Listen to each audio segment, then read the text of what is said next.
अरे चला फौजी के भीड़ लगने दी नहीं बुझला बाबा आज बउआ के मूड़न होय छे आ दई में हाजिरा देखम ने बउआ मुसी पर लाइन मारै छे लागे है जना भाग जे लग हो अरे हमरो बुझाई है जना ठीक के लोग भाग जे होय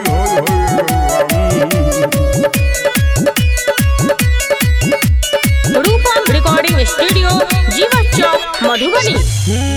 बउआ के मौसी बउआ मूड़न में बन ठैन कहल छे गोरे गोरे गाल देख क हजमा त पगल लेल छे भाग जेते लोक हजमा भाग जेते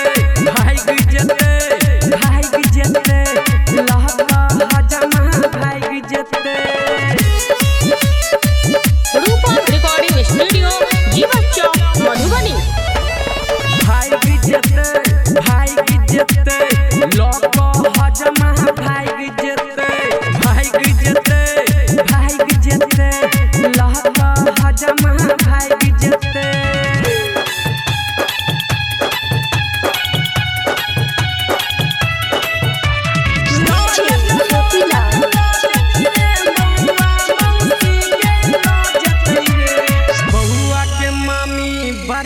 रसीली 10 गो छौरा पटेने छे ओठ में लाली कान में बाली लगा के खूब झमकोने छे भाग जेते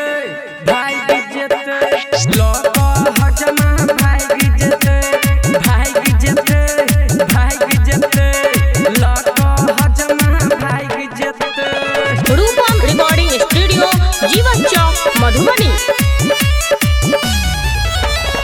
भाग जेते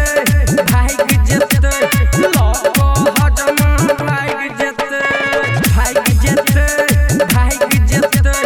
लोग हजमा भाग जेते।